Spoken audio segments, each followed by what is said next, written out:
ॐ नमः सिद्धेभ्यः। ॐ नमः सिद्धेभ्यः। ॐ नमः सिद्धेभ्यः। सिद्धं मणन्तमणिदियं मणुववं पार्थसौख्यमणवजं केवलिपहोपणिजिय दुणयतिमीरं जिनं नमः। आत्मा का ज्ञान हो रे, आत्मा का ध्यान हो, आत्मा से ही मेरी संसार में पहचान हो, आत्मा से ही मेरी संसार में पहचान हो। आज धर्म परिभाषा नहीं, प्रयोगात्मक है। इसके अंतर्गत द्वितीय दिन में हमारी चर्चा यहाँ चल रही थी कि अगर शरीर में व्याधि और रोग आ जाएं तो हम किस प्रकार से उस धर्म का प्रयोग करेंगे। तो उसकी चर्चा हमने पूर्व में की थी कि कैंसर हो जाए, फिर चारों अनुयोग से विचार किया था, फिर निमित्त उपादान की अपेक्षा से विचार किया, फिर निश्चय व्यवहार की अपेक्षा से उपादान किया, द्रव्य गुण पर्याय की अपेक्षा से उसका प्रयोग किया, इत्यादि बिंदुओं पर हमने पूर्व की कक्षा में चर्चा की थी। देखो, सम्यक दर्शन अर्थात मोक्ष की सभा का उद्घाटन। आत्मा को कहाँ देखें, कहाँ दिखेगा? मैं स्वानुभव में देख लूं, आत्म स्वयं भगवान है, आत्म स्वयं भगवान है। कहाँ दिखेगा आत्मा? स्वानुभव में ही दिखेगा। सुना, समझा और समा गए, बाहर कहने के लिए रुके ही नहीं। ऐसे आचार्यों के द्वारा कहा गया है कि रोग दोष है, राग रोग है और वीतरागता निर्दोष है। जिस प्रकार से सूर्य की पूजा जल से की जाती है, लक्ष्मी की पूजा सोने चांदी से की जाती है, परमात्मा की पूजा अष्टद्रव्य से की जाती है, और आत्मा की पूजा जहाँ पूज्य और पुजारी दोनों एक हो जाएं, वहाँ आत्मा की पूजा होती है। और ज्ञाता दृष्टा रहना ही आत्मा की पूजा है। अब हम विचार करें, पूर्व में हमने कैंसर हो जाए तो हम कैसा चिंतन करेंगे, कैसे हम धर्म का प्रयोग करेंगे, उस पर चर्चा की थी। अब पैरालिसिस हो जाए तो हम कैसा प्रयोग करेंगे?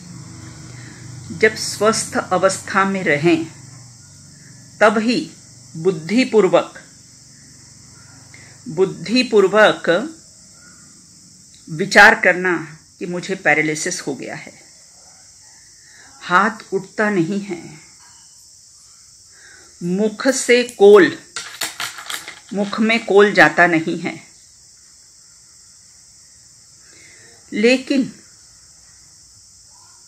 मेरे अनंत गुणों में से कितने गुण कैसे हैं घटे हैं। मैं तो जो का त्यों भरपूर तत्व हूं, और मेरे ज्ञान में वृद्धि हुई है। अब मैं कैसे काम करूंगी? भगवान को याद कर लेना कि हाथ पे हाथ धरा ऐसे, करना कुछ न रहा जैसे। अब कहीं जा नहीं सकते हैं तो सिद्धों का विचार कर लेना, कहीं जाना आना ही नहीं। ये कोरोना में तो हम ये विचार करें कि अगर हम घर में बैठना नहीं सीखें तो शादी अनंत काल तक वहाँ सिद्धों की श्रेणी में कैसे बैठेंगे? तो उसका अभ्यास तो कैसा है, हमें यहाँ पर करना पड़ेगा ना, उसकी प्रैक्टिस तो हमें यहीं पर करना पड़ेगा ना। गर्भ से ही ऐसे संस्कार हम में होना चाहिए। क्या करें, पैरालिसिस हो गया है तो हम मंदिर नहीं जाते बनता है। इतने वर्षों से अगर हम मंदिर गए हैं तो हमने क्या कर लिया है? फिर विचार करना, जिनवर की अंतर मुख छवि को अब निज नाथ निहारूंगा, गायक की सीमा के भीतर इन्हें नहीं स्वीकारूंगा। मंदिर भी जाते हैं तो किस लिए जाते हैं? अच्छा, मिरर देखते तो हम किस लिए देखते हैं? हमारा चेहरा दिखे। और मंदिर भी जाते हैं तो हमारा क्या प्रयोजन रहता है कि देव दर्शन से निज दर्शन। अगर दर्पण में हमारा चेहरा नहीं दिखा तो वो दर्पण नहीं, दीवार है। उसी प्रकार से देव दर्शन करके अगर निज दर्शन नहीं हुआ तो वो दर्शन नहीं, प्रदर्शन है। जो परमात्मा में आत्मा के दर्शन करे सो ज्ञानी, जो परमात्मा में परमात्मा के दर्शन करे सो व्यवहारी। इसलिए हमें तो कैसा है, परमात्मा में अपने आत्मा के दर्शन करना है। सिर में दर्द है, कमर में दर्द है, विचार करना, सिर में दर्द है, सिर कौन तत्व है? कमर में दर्द है, कमर कौन सा तत्व है? और मैं कौन तत्व हूं? इसकी क्या रिश्तेदारी है मुझसे? क्या लगती है ये मेरी बहन, भाई, पुत्र क्या लगते हैं? अपने आत्मस्वरूप को भूलने का नाम ही हमें कमर में दर्द होगा, हमें सिर में दर्द होगा। और अपने को आत्मा अनुभव करेंगे तो चाहे घाणी में भी पेल दें, चौराहों पर फांसी पर लटका दें। सद्दाम 1 वर्ष में 1000 व्यक्तियों को चौराहे पर फांसी पर लटकाता था। और यहाँ ये कहते हैं फांसी का फंदा भी हो जाए तो वो फूल कैसा है, फूल का हार बन जाता है। और एक बात ध्यान रखना, जब भी किसी बीमार व्यक्ति को हम देखने जाएं तो अपने घर से ये नियम लेकर जाओ कि हम उसके घर का पानी भी नहीं पिएंगे। और जाति के साथ तो पहले उसकी सेवा सुषुम्ना करो, उसके हालचाल पूछो। अगर जाति के साथ अगर आपने उसको इतना दर्द हो रहा है और जाति के साथ आपने देह भिन्न है, आत्म भिन्न है, ऐसी बात कही तो वो जहर के समान काम करेगा। और जाति के साथ पहले हमने सेवा सुषुम्ना करी, उसकी शारीरिक सेवा करी, फिर धीरे धीरे हम कैसे हैं, देह भिन्न है, देह भिन्न है और आत्म भिन्न की बात करेंगे। रोगादिक के कारण रोगी हूं, यह तो मिथ्यात्व का रोग है। अब जैसे कैंसर हो गया है, अब हम उसके द्रव्य क्षेत्र काल भाव का विचार करें। कैंसर हुआ है, उसका चतुष्टय कौन सा था और मेरा चतुष्टय कौन सा है, फिर उससे भेद ज्ञान करें। तो कैंसर हो गया है तो कौन से द्रव्य में हुआ है? बोले पुद्गल द्रव्य में हुआ है। वो कैंसर का क्षेत्र कौन सा है? बोले देह प्रमाण है। उसका काल कब तक है कैंसर का? जब तक अस्थिर नाम कर्म का उदय रहेगा तब तक वो रहेगा। वो सादी शांत है और भाव की अपेक्षा से विचार करें तो मुझे कैंसर हो गया, मुझे कैंसर हो गया, अजपा जाप, ये कैसे दुख पीड़ा चिंतवन, तो ये सब कैसा है? पर चतुष्टय है। उस कैंसर का पर चतुष्टय है। अब स्वचतुष्टय का विचार करें, हम कितने एंगल से विचार कर सकते हैं। अगर हम इतने एंगल से विचार करना अगर सीख गए तो हमारी देह पर से दृष्टि हटकर अपने आत्म स्वभाव में दृष्टि जमेगी। अब हम अपने स्वचतुष्टय का विचार करें। मैं तो जीव द्रव्य हूं, आधि व्याधि उपाधि से रहित हूं। ये कैंसर के कीटाणु मुझ में प्रवेश कर सकते नहीं हैं। मैं ठोस घन पिंड हूं। क्षेत्र की अपेक्षा से विचार करें तो नियत प्रदेशत्व शक्ति वाला हूं। असंख्यात प्रदेशी आत्मा हूं। घटता न बढ़ता आत्मा, एक रूप रहता सर्वथा। फिर काल की अपेक्षा से विचार करें कि वह क्षायिक भाव की अपेक्षा से तो सादी अनंत हूं और पारणामिक भाव की अपेक्षा से मैं कैसा हूं? क्षायिक भाव की अपेक्षा से सादी अनंत हूं और पारणामिक भाव की अपेक्षा से मैं अनादि अनंत हूं। ऐसे हम भाव की अपेक्षा से विचार करें। ज्ञाता दृष्टा आत्म राम। कैंसर जिसमें हुआ है उसका जाननहार हूं मैं। और फिर पॉजिटिव सोच, अच्छा है मालूम पड़ गया, चलो अब समाधि की तैयारी करेंगे।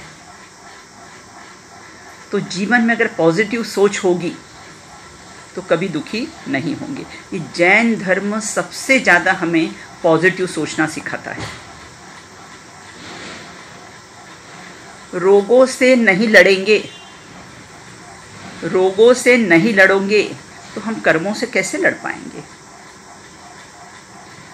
असाता वेदनी कर्म के उदय में आया, प्रसन्न रहो, मुदित रहो, सारे रोग यहीं पर खिरने वाले हैं। क्योंकि देवगति में जाना है, वहां तो ये उदय आने वाले नहीं हैं। कैंसर का एक परमाणु भी मुझे स्पर्श नहीं कर सकता है। उसका द्रव्य क्षेत्र काल भाव अलग है, वो पर चतुष्टय है, और मेरा द्रव्य क्षेत्र काल भाव कैसा है? बिल्कुल न्यारा न्यारा और भिन्न भिन्न है। द्रव्य गुण पर्याय में अपन घटाएं। पुद्गल द्रव्य का, उसमें बॉडी बहुत गर्म रहती ना, तो स्पर्श गुण की उष्ण पर्याय है। असाता वेदनी कर्म के उदय से होता है। एक पेशेंट डॉक्टर के पास गया, क्या रोग है? उस डॉक्टर के पास जाकर उसने कहा कि डॉक्टर साहब, मुझे ये रोग है कि मैं शरीर आदि और पर पदार्थ को अपना मानता हूँ, लेकिन मुझे अपने आत्मा में अपनापन नहीं आता है। अब हम ये विचार करें, क्या ये रोग के कीटाणु हम में तो नहीं हैं कि हम शरीर आदि को अपनापन माने और आत्मा में हमें अपनापन? ज्ञानी को कौन सा रोग दिखता है? उन्हें ये शरीर का रोग नहीं दिखता है। ये देह में जो एकत्व बुद्धि का उन्हें वो रोग दिखता है। ज्ञानी डॉक्टर साहब ने तो उन्हें मेडिसिन दी है। क्या मेडिसिन दी है? 5 दिन की 5 एंटीबायोटिक्स। सबसे पहले एंटीबायोटिक दी है कि देह से भेद ज्ञान करो, फिर स्त्री पुत्र पुत्रादि से भेद ज्ञान करो, फिर विकारी पर्यायों से भेद ज्ञान करो, और फिर निर्मल पर्यायों से भेद ज्ञान करो। अर्थात बस एक ही मेडिसिन है, भेद ज्ञान। देह भिन्न है, मैं भिन्न हूँ। देह भिन्न है, मैं भिन्न हूँ। बस यही उस रोग का उपचार है। और जब वो पर्याय ने अपने पारिणामिक भाव को स्वीकार कर लिया कि ये ही मैं हूँ, तो अब वो पर्याय रही कहाँ? वो तो ध्रुव हो गई, वो पर्याय तो पारिणामिक हो गई है। वास्तव में तो मुझे रोग हुआ है, यही रोग का कारण है। रोग के काल में तू अपने को निरोगी देख। लोग कहते हैं कि शरीर माध्यम खलु धर्म साधनम। निश्चय से शरीर ही धर्म का साधन है। ये अर्थ नहीं लेना। शरीर माध्यम है धर्म करने के लिए। अगर शरीर के माध्यम से धर्म होता हो कि शरीर स्वस्थ रहेगा तो धर्म होगा, कि शरीर के माध्यम से अगर धर्म होता हो तो सिद्ध परमेष्टि सबसे बड़े अधर्मात्मा कहलाएंगे। क्यों? क्योंकि उनको तो शरीर होता ही नहीं है। फिर बाहुबली जी की 525 धनुष की काया सबसे बड़े धर्मात्मा कहलाएंगे। शरीर को अपना मानना छोड़ो, इसका नाम धर्म है। और आत्मा में अपनापन हो, देह में अपनापन नहीं, आत्मा में अपनापन हो। देह भिन्न है, आत्मा भिन्न है। देह भिन्न है, आत्मा भिन्न है। दोनों में मतभेद है और एक समझता रहा अनादि से, इसी बात का खेद है। शरीर स्वस्थ नहीं है, इसका खेद नहीं करना। इस देह में अपनापन क्यों है, इस बात का खेद मनाना। क्योंकि जो अपना नहीं है, देह अपनी नहीं है, जो अपना नहीं है, उनके अपनेपन में हमारा जीवन चला जाता है। तो फिर क्या करना? आत्मा में अपनापन लाओ। आत्मा में ही चले गए। स्व में स्थित रहना, उसी का नाम कैसा है? स्वस्थ है। जो शरीर में स्वस्थ है वह अस्वस्थ है। जो आत्मा में स्व में स्वस्थ है, जो स्व में स्थित है, उसका नाम कैसा है? स्वस्थ है। फिर इसका विचार करें। शरीर दुर्गंधमय हो जाए तो कैसा विचार? अगंध स्वरूपो अहम, अगंध स्वभावी आत्मा हूं। शरीर अपना क्यों लगता है? इस शरीर में अपनापन क्यों है? क्या कारण है? आत्मा अपना क्यों नहीं लगता है? क्या कारण है? ये रोग अपने क्यों लगते हैं? भेद ज्ञान नहीं है। ये शरीर अपना क्यों लगता है? भेद ज्ञान नहीं है। ये आत्मा अपना क्यों नहीं लगता है? भेद ज्ञान नहीं है। इसीलिए अपने तो संवर अधिकार में आचार्यों ने कहा है, शिष्य ने प्रश्न पूछा कि ऐसी भेद ज्ञान की भावना हम कब तक करें? तो उन्होंने कहा, तो कब तक और जब तक का प्रश्न मत कर। जब तक ज्ञानम ज्ञाने प्रतिष्ठते, जब तक ज्ञान ज्ञान में प्रतिष्ठित नहीं होता, तब तक तो अविच्छिन्न धारा रूप से निरंतर भेद ज्ञान की भावनाओं को नचाने योग्य है। गुरुदेव श्री से एक बार पूछा कि धर्म की शुरुआत कहाँ से करें? प्रथम में प्रथम देह से भिन्न पाड़ने का अभ्यास कर। शरीर जननी है, भोगों की भगनी है। धर्म की शुरुआत करना है तो प्रथम देह को अपना मानना छोड़ और उपयोग को आत्मा में जोड़ो। यही धर्म करने का प्रथम उपाय है। अपने यहाँ तो शरीर दुख का कारण है। अपने यहाँ 72वीं गाथा में है ना, नादूण आसवाणम असुचित्तम च विवरीय भावम च दुःखस्य कारणं तिय तदोणीयति कुणदी जीवो। ये शरीर कैसा है? दुख का कारण है। देखो, शरीर न दुख का कारण है न सुख का कारण है। शरीर को अपना मानना दुख का कारण है और आत्मा को अपना मानना वह सुख का कारण है। राग को छुड़ाना हो ना, तो इसलिए 72वीं गाथा समय सार की उन्होंने ली है कि तू देह से भेद ज्ञान कर, ये असुचि जानो, विपरीत जानो, दुख का कारण जानो, शरीर को अपना मानना छोड़ो, विचार करें अस्ति से नास्ति से। अस्ति से विचार कर मैं परम पवित्र हूँ, देह असुचि है, ये चेतन है और मैं ये जड़ है और मैं कैसी हूँ? चेतन हूँ। असुचि सूचि यह रोगों की खान है और मैं ज्ञान की खान हूँ। ये अस्पर्शी है, मैं अस्पर्शी हूँ, मैं अरूपी हूँ। सेवा करने पर भी विपरीत ही कैसा है? ये इसकी सेवा करने पर ये विपरीतता, और ये विपरीतता ही कैसा है? स्वस्थ हो जाएगा। सेवा करने पर शरीर स्वस्थ हो जाएगा। ऐसी विपरीतता ही कैसी है? दुख का कारण है। शरीर में रोगादिक होने पर क्या विचार करते? भगवान हमें उठा ले। अब ये वेदना सही नहीं जाती है। शरीर दुख का कारण है, ये मान्यता ही दुख का कारण है। न दुख का कारण है न सुख का कारण है। इस गाथा में 3 बार भगवान आत्मा करके संबोधन किया गया है। ऐसी गाथाएं बहुत कम मिलती हैं। मल और मैल में क्या अंतर है? आँख, नाक, कान से जो निकल रहा है वह मैल है,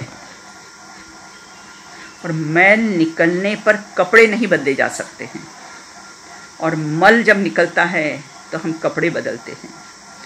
मल और मैल दोनों ही शरीर की गंदगी है।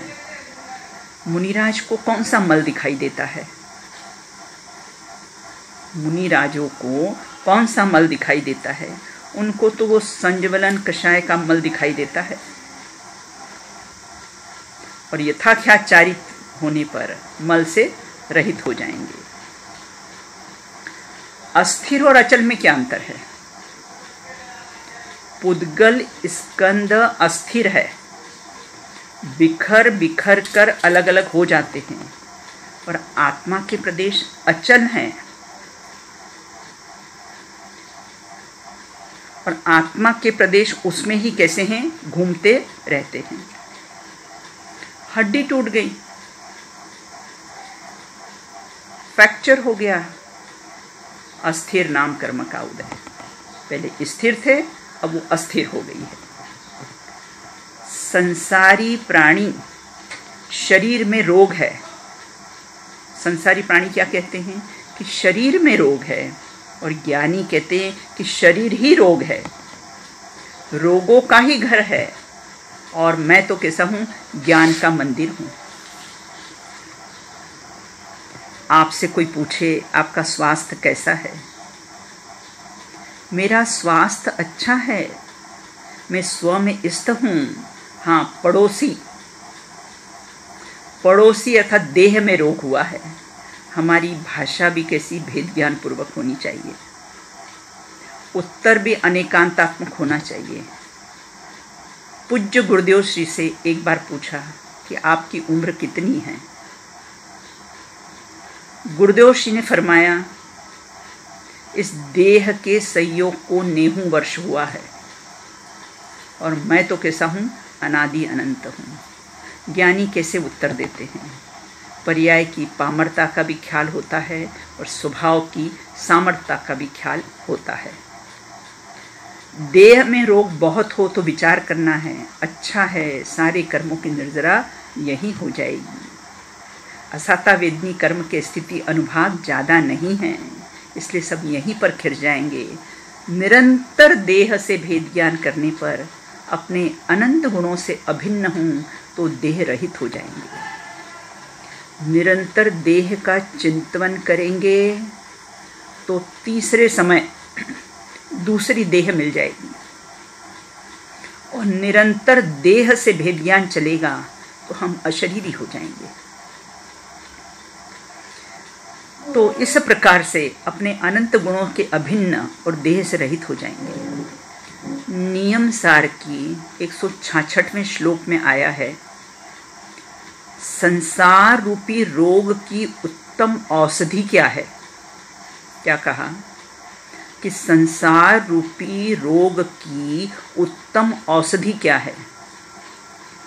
सुकृत पुण्य भाव और दुष्कृत पाप भाव दोनों से रहित एक चैतन्य तत्व की भावना भाना ही उत्तम औषधि है।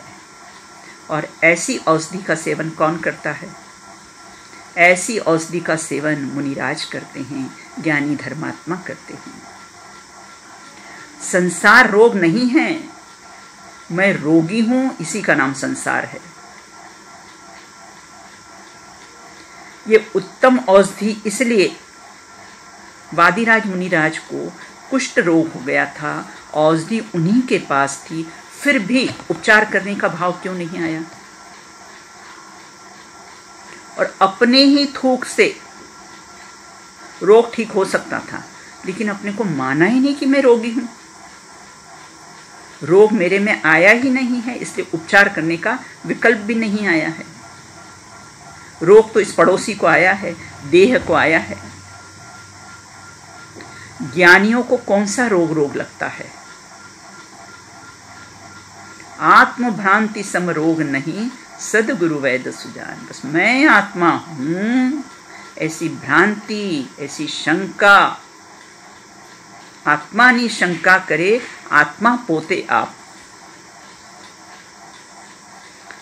अब कहते हैं कि बाईपास सर्जरी हो, बार बार चिंता करें डॉक्टर के, इतनी नलिया ब्लॉक है, इतनी नलिया ब्लॉक है। अब ये आर्त ध्यान चलता है, अशुभ ध्यान चलता है, वो पाँव की नली निकालकर वहाँ हार्ट में जोड़ देते हैं ताकि उसको बराबर ब्लड मिलता रहे। यहाँ आचार्य कहते कि खुद सर्जन बनो, अपने उपयोग की नली को ज्ञायक में जोड़ दो। अपनी उपयोग की नली को ज्ञायक में जोड़ दो तो ज्ञान और आनंद का कैसा ब्लड मिलता रहेगा और हम कैसे हैं, स्वस्थ हो जाएंगे। अब विचार करें कि इन रोगादि का अंतरंग कारण कौन है, बहिरंग कारण कौन है। ये 3 कक्षाओं में मैं शरीर में रोगादिक आ जाएं तो हम धर्म का कैसा प्रयोग करेंगे, कितने एंगल से, कितने बिंदुओं से विचार करेंगे। अब कहते हैं कि उस शरीर में अगर रोग आ जाए तो उसका अंतरंग कारण कौन है और उसका बहिरंग कारण कौन है। रोग का अंतरंग कारण तो असाता वेदनी कर्म का उदय, अस्थिर नाम कर्म का उदय से रोगादिक होते हैं, और असाता वेदनी कर्म के उदय का अभाव हो जाता है तो हम निरोगी हो जाते हैं। बहिरंग कारण कौन सा है? हार्ट अटैक आ जाना, फैट्स अधिक लेना, वेट बढ़ जाना, वेन्स का ब्लॉक हो जाना, ये सब किसे बहिरंग कारण है। और यथार्थ कारण मैं रोगी हूँ, यही निश्चय का कारण है। मैं रोगी हूँ, यही रोग का निश्चय कारण है। इसलिए यहाँ ये कहते हैं कि मेरे में रोग हो सकता नहीं है, जिसमें रोग हुआ है वो रोग मैं हूँ नहीं। जब देह अपनी नहीं तो परिवार कैसा होगा? जब राग भी अपना नहीं तो रोग अपना कैसे हो सकता है? निज ध्रुव गायक के आश्रय से जन्म मरण रोग का नाश हो और निरोग ज्ञाता रूप हूं, ज्ञाता ही रहूंगा। मेरे में रोग का उदय आ सकता नहीं है। इतना अंदर से अपने को कॉन्फिडेंस होना चाहिए कि मेरे में ये रोग का उदय आ सकता नहीं है। मेरे में असाता वेदनी कर्म का उदय नहीं आ सकता, ये तो 9 कर्म में आता है। मेरे में तो सदा ज्ञान का, सुख का, आनंद का उदय आता है। रोगों का जिसमें निवास हो, रोगों का जिसमें निवास हो, असुचि पिंड ही यह देह। देख कौन सी इसमें सुषमा, करता तू क्यों इससे स्नेह। ये रोगों का घर है, असुचि का पिंड है। इसको कितना भी पोषण करेंगे तो कौन सी इसमें सुषमा मिलने वाली है, कौन सा इसमें सुख मिलने वाला है।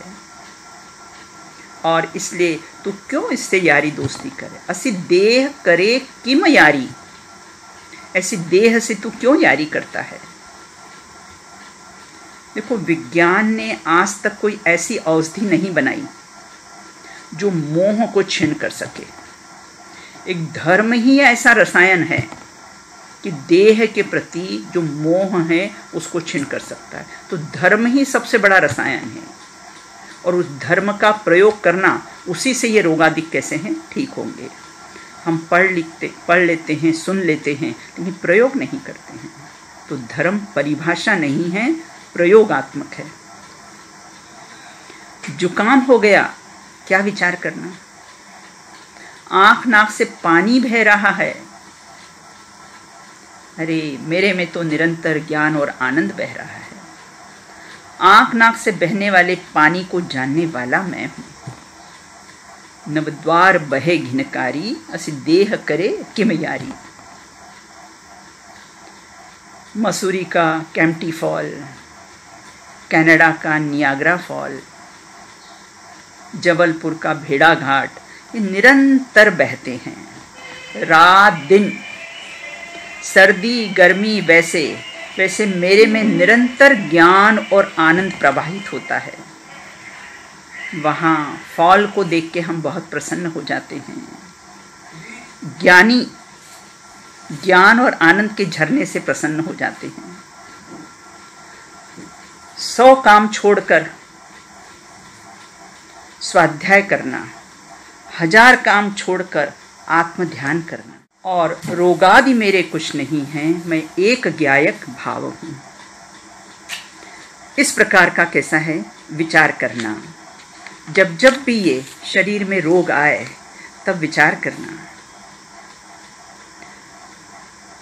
सनत चक्रवर्ती को याद कर लेना।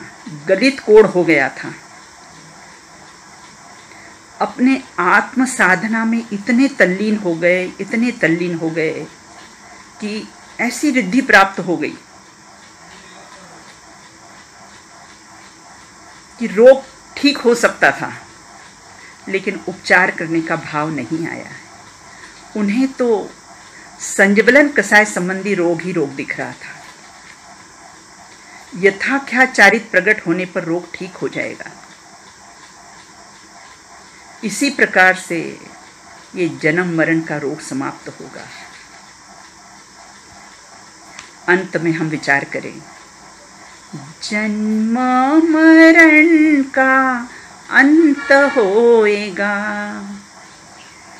अनगारियों का पंथ चलेगा।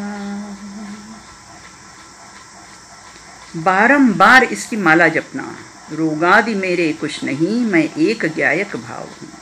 रोगादि मेरे कुछ नहीं, मैं एक ज्ञायक भाव हूँ। रोग रहितो अहम, निरोग स्वरूपो अहम। रोग रहितो अहम, निरोग स्वरूपो अहम। बस यही स्वस्थ होने का उपाय है, इस प्रकार से आज हमने यहाँ पर चर्चा की है कि देहादिक में अगर रोगादिक आ जाए तो हम धर्म का कैसा प्रयोग करेंगे, और अगर धर्म का प्रयोग करेंगे तो हम अवश्य ही स्वस्थ होंगे। और हम सब इनका विचार करें, इतने बिंदुओं से हम अगर अपने जीवन में विचार करेंगे तो निश्चित ही हमारी दृष्टि देह पर से हटकर अपनी आत्मा में जमेगी, और हम सबकी दृष्टि भी आत्मा में जमे। इसी मंगल भावना के साथ अपनी वाणी को विराम देती हूँ। ओम नमः सिद्धेभ्यः।